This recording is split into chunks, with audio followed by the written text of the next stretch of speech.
Welcome to Hers His and Ours, part of the Shice Podcast Network.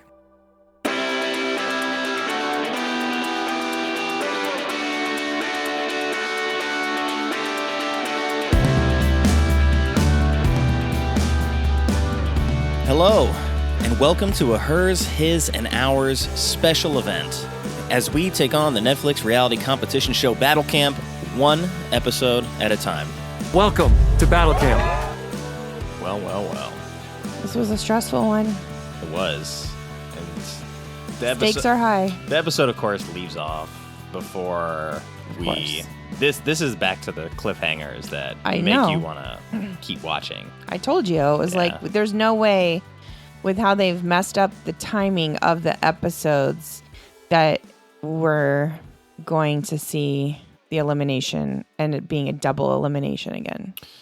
Yeah, so we pick up where the previous episode left off, and that was Avery on the raft, contemplating whether or not to throw the competition, or at least throw her turn in order to appear less smart, threatening, right?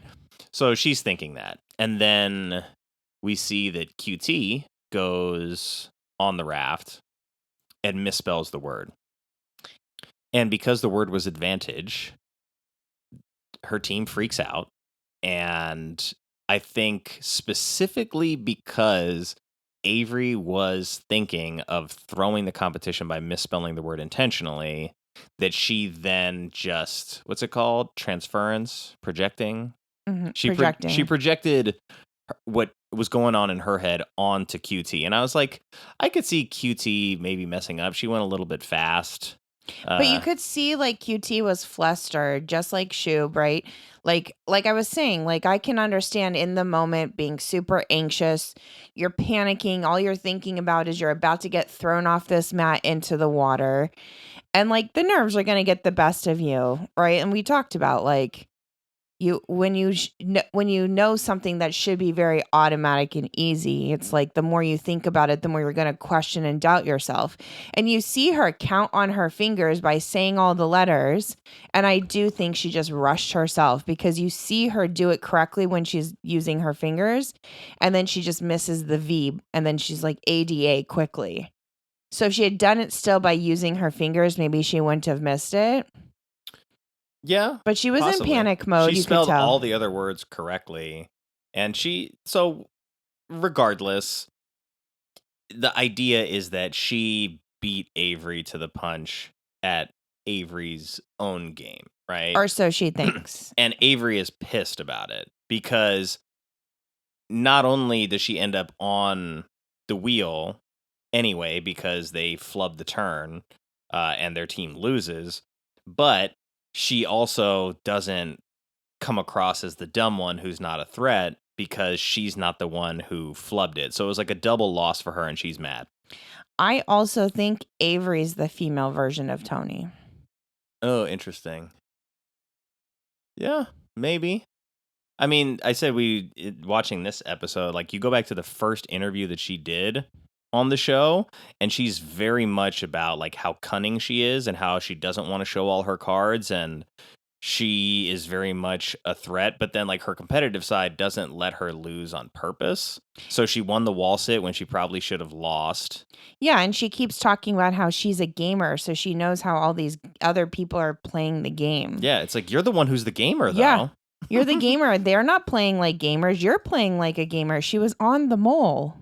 Yeah, and I think she means like literally she's like a video game player as a profession. Is she? I don't know. I don't know who these people are. I look at her and I'm like, why is she trying to be looking like Whitney Cummings? No, I mean, she said she was also an athlete. I think. Probably like in high school and maybe college level. Yeah, I don't like her. I haven't liked her since day one. She's definitely like the right fit for this game. Oh, for sure. She's cutthroat. Yeah. But she's definitely pot calling all the other kettles black. Yeah. So in every scenario. Yeah, and so we see that Red is like working in unison and they're going to kind of let Blue implode, and that's kind of their plan. And it comes across like Avery's mad because she doesn't go to QT about it. and confront her. She doesn't keep it within the original Bears team. She goes to like everybody outside the team and makes sure to like plant the seeds of discord amongst them. And I don't, at the time that we had talked about it while watching the show, we both said that we didn't think that QT fumbled on purpose. And then we find out later that at least she says that she didn't, which, I take her at face value because the person she told it to was like her best friend, regardless of the show. They know each other. So she would have no reason to lie to him. She would have no reason to lie to him. Or the camera. And then she told the production team in the side interview, like, no, I didn't throw it. Because, there's no motivation for her to lie in those two situations. So I don't think she actually did it. But as this show has gone on, Lorenzo, who I didn't like at the start because of Squid Game, has just kept growing on me, and I like him in Georgia a lot, and I want a camera just dedicated to Lorenzo for reactions. Like Lorenzo cam? Yeah, because he's great, and I feel like Georgia balances him out, where like Squid Game was a little bit more cutthroat like in its nature, and he never really found a friend like Georgia. So because they have each other, they talk things out in a way that feels like they're both very observant of what's going on, and they're definitely a good team. I don't think they can both win. So I'll be curious to see, like, as they both stay in the game longer, what happens. But he pegged Avery as the female version of Trey, and they're having that internal conversation inside before, like, Trey is in the room with them. Yeah, and I understand why he's saying that, because again, he's only going off of what he's hearing from Polly, right? Or like the Polly starting of that rumor. Where again, if you compare Avery's laundry list to Trey's, I don't see Trey as being the betrayer of Louis. Yes, he was like to one person, vote me over Louis because she said, I'm voting you or Louis. He didn't go and campaign against Louis like we're seeing Avery do, campaigning against QT, and then she doesn't even have the balls to vote for QT herself because she doesn't want to come off as like voting for her own team member, but yet she's campaigning for everyone else to vote for her and like against her. Yeah, and when QT found out, she's like, that's so shisty, and we both laughed, obviously. Yeah.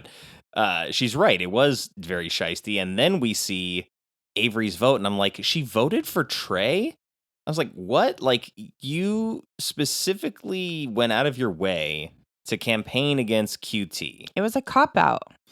Yes, to say that I wouldn't vote for somebody on my own team. I'm just going to make everyone else do my dirty work. So that she could tell QT to her face that I didn't vote for you. Like, I would never vote against somebody on my own team. And to QT's credit, good for her. She's no fucking pushover. And she had been frustrated with Avery the episode before for getting like talked over and stepped on and bullied a little bit. And so now she's not afraid. And she's like, you're not going to bully me. You're not going to talk over me. I see through your fucking bullshit. And she told her straight up, like, sure, you didn't vote for me, but my name is on the wheel because you went around and planted the seeds, and you are guilty of exactly what you are accusing Trey of doing. And Avery's like, oh my God, no, I'm not. It's not the same thing. Yeah. And it's like, it's worse. Because in Trey's situation, it was like, it's a coin toss. It's 50-50. Yeah. And he said, if it comes down to me or somebody else, of course I'm going to vote for me. I'm here to win. And that's like a very understandable answer. And so Avery just went on this like tirade against him in that moment. And she had like convinced Gio to take up this cause that like Trey is this huge villain when they don't know the whole story. Trey finds out that Polly is obviously not trustworthy, but he probably should have known that to begin with. And she says like, she kept repeating like he was begging for Louis to be voted out. Yeah. And he was like, begging is a strong word. He never begged for anything. He didn't. He's like, that's an interesting way to put it. Yeah. So I feel like there's going to be a lot of conversations that come out of this episode. I sure hope so, because the bubble needs to be burst. Yeah. And so I think QT ended up on the wheel, 4 times total? I think because so. of the loss and the 3 extra votes. But then Avery actually ended up being on the wheel more because there were people that already knew she was a snake in the grass. and it's the acting like she wasn't complicit in getting the votes, like turning around to QT's face after QT's like, I'm done with you, and guess what? I fucking voted for you two, and I don't give a shit because it's the right decision. Yeah. And then Avery still trying to pretend like she didn't mobilize the votes against her. I'm like, wow, Avery's a fucking bitch. Yeah. She's awful. Yeah. She's a horrible human being. Well, I mean, they're playing a competitive game to win $250,000. I don't know if I'd say any of them are like terrible human beings for doing what they're doing. I don't know. I feel like this kind of behavior just doesn't come out of nowhere by playing this game once for a week. I mean, I feel like Avery's character is definitely in question or in free fall for sure. Yeah, that's what I mean.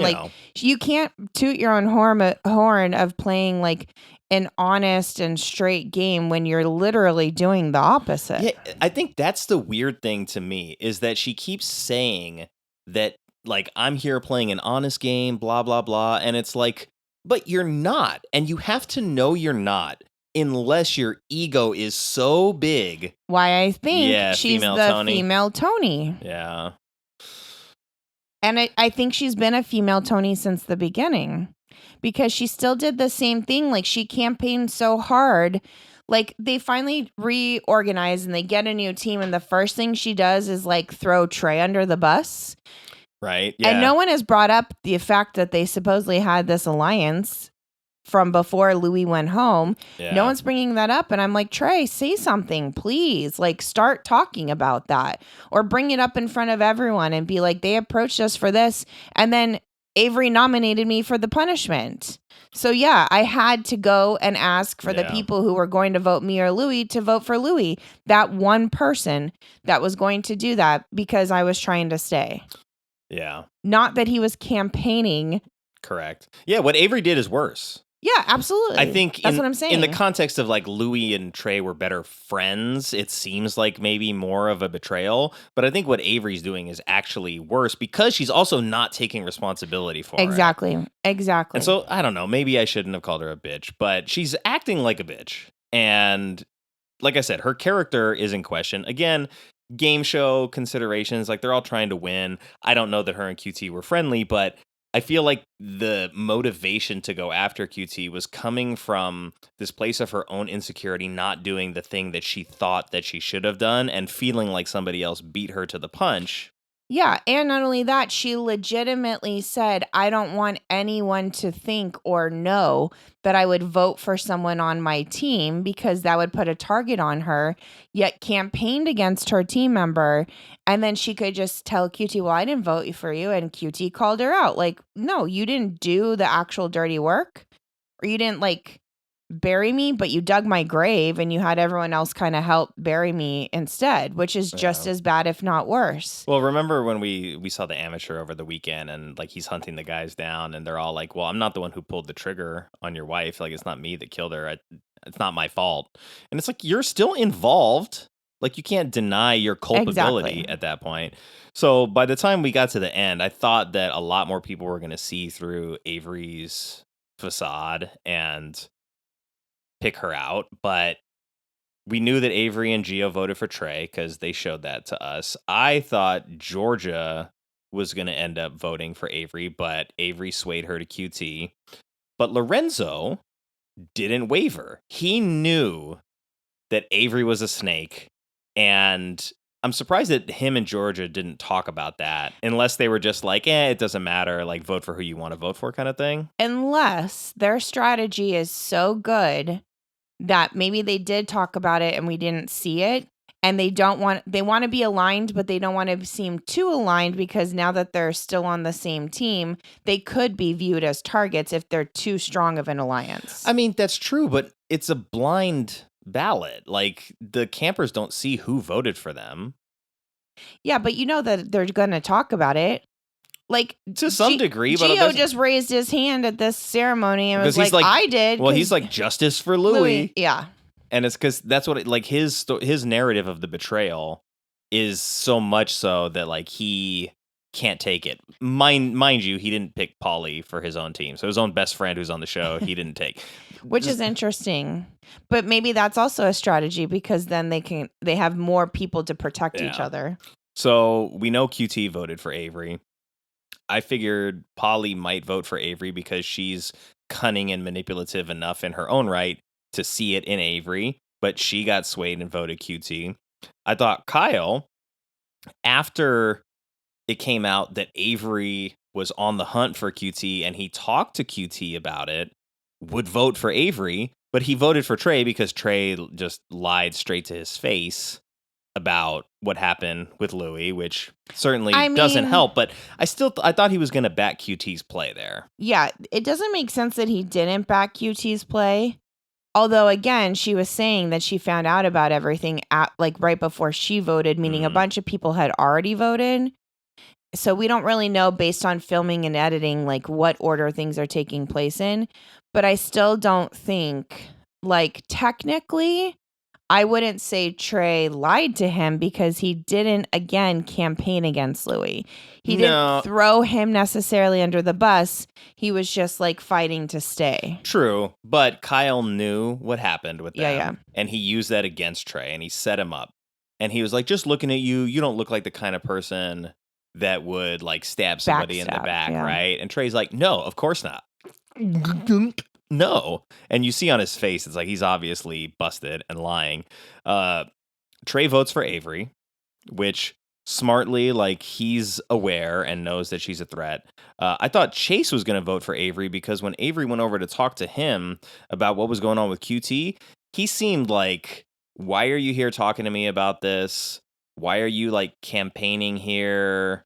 Again, though, we don't know the order of when those things were happening. He may have voted already for QT, which I don't know why, because we didn't get enough information there, other than she's close to Kyle, who's the other team captain, and so that might help. But then vote for Kyle directly, I guess, at that point. I mean, it may have been because maybe she did sway him enough. Yeah, which is still weird. Shuby voted for Chase, which I kind of figured. I said Nick was going to vote for Avery or Kyle, and he voted for Avery. So I was like, kind of get that one. I thought Morgan was going to vote for Trey, but she ended up voting for who? I don't remember. Chase? Yeah, that's how Chase got on the board. Yeah. So the ones I actually got right were Lorenzo, QT, Trey, Shuby, and Nick. So I like the way Nick's playing the game because he's after he survived those 2 rounds of being on the wheel with 7, he's off the radar. They're well, we clearly are not able to eliminate him even if we want to. Well, and he had a very good point in his MIT brain workings of spread it out. Spread it out. It doesn't really matter if you've got someone with more, the 7 spaces on the wheel. Spread it out so there's more people with fewer votes. And then maybe you've got a better chance. It increases everybody's odds that way. Whereas it's not like a 50-50 coin toss. Yeah. So say you have 7 votes on the wheel, right? And you actually do get eliminated. Then your odds go from 1 in 18 to 1 in 11. So it goes from 5% to, 10% ish. Sure. A little bit less than 10%. We need that Nick to do the math quickly. Yeah, Mr. MIT Nick. So we leave off as the needle is about to potentially eliminate QT, but she's right next door to Avery. Hopefully it goes more to Avery. Yeah, I think it's going to stay on QT, but I think Avery still might go as well. And if she doesn't, Avery's gone the next round for sure. Because she just got called out on it. Yeah. Plus all the people that voted erroneously for QT in the last one, all those votes swing Avery. Everybody that voted Avery this round swings Avery again. Plus, I think if Trey handles the situation correctly, he can reduce his footprint and move momentum towards Avery as well. Because if I'm the red team, whole red team got to vote Avery at that point. So that's 6. Yeah. Yeah, because even if red team doesn't win the next challenge or does, either way, you've still got 11 or 10 people voting that can put Avery on the board, even if she doesn't get put on by losing the challenge. Yeah. And now I want to see what the punishment's going to look like. Because if they don't get immunity... If red wins and blue loses and red gets to dole out a punishment, I would definitely just punish Avery again for fun at that point. Of course. But I'm still curious how they're going to do that, because normally they were doing the punishment and they were keeping, like their immunity, right? So if you're doling out punishments and then the next week comes, you've got another target on your back if you've picked people for a punishment, right? Yeah. Is Avery a narcissist? Oh, absolutely. Okay, gotcha. Gaslighting, deflecting, gets caught in a lie, pivots to another lie. Thinks she can do no wrong and she's a perfect person. And that she's doing everything above board and playing an honest game. Yeah. Look, I'm learning. You are learning. I'm learning. I've realized most of society are narcissists. Interesting. Because if you look at also her behavior around getting called out, how did she react to QT calling her out? Yeah, she immediately got defensive and tried to act like she... And then still pointed blame to other people. Yeah. Oh, no, it wasn't me that did it. Just because I went and told them that you were the problem and then they voted for you, that's not on me at all. Like, they're making their own decisions and like... Smear campaigns. Yeah. It's like, just own it. Like, you got caught. She doesn't know how to own it. Yeah. It's like classic narcissism. Yeah. Well, that's why I asked. Good job. All right. Cool. Yes, for sure. Well, hopefully she gets eliminated, but I think for drama purposes, QT going home, Avery staying, it makes for a saucier pot, because then the results of Avery's tampering are now evident to everybody else because of the fight at camp. And Gio's going to be like, what the hell? Like, I was over here on my Trey vendetta. Meanwhile, like, you guys are infighting like this. Yeah. And that's why she's pushing so many of my buttons. Yeah, I can see that now. Okay. All right, look at that. But diagnosed. Yes. Narcissist. Yep. And so is Tony, which is why I said she's the female version of Tony. Yeah. I think more so than Polly, because I think Polly's being manipulative. Oh, she's and cunning and calculated. manipulative. Yeah, for sure. but I don't think she's going the full gaslighting route. Not yet. Yeah, not yet. We'll see. The night is still young. It is. Sort of. But she's definitely calculated in that she omitted the information about the Trey and Louis situation intentionally. I don't think she did that by accident. Yeah. And you could see her face when Gio was like, I voted for you.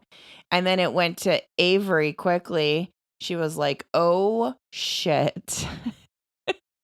Now she's busted. So now there's no alliance there, but they're on the same team. So there's got to be some kind of repair potentially happening. Well, because Trey's definitely going to have to talk to Polly and just be like, I thought I could trust you. That was my mistake. So I feel like everything has sort of slid back on Trey, where the opportunity is there for him to dig himself out of the hole, own what he did to Louis, explain it if he has to in that way. And I think he did, saying like, it came down to me or him. Of course I'm picking me. Like, I'm trying to win the competition. And, he could have said right there, he still didn't throw Polly under the bus there, when he could have been like, look, Polly told me she was voting for Louis or for me, so I asked her to vote for Louis.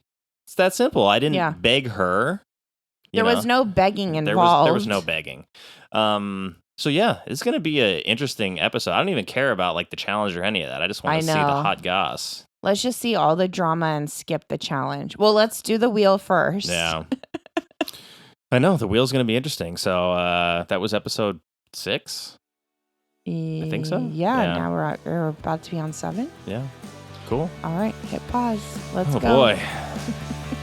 Thanks for listening to Hers, His, and Ours. We'd love for you to continue on this journey with us. The easiest way to do that is to like and subscribe to the show on the podcast platform of your choice.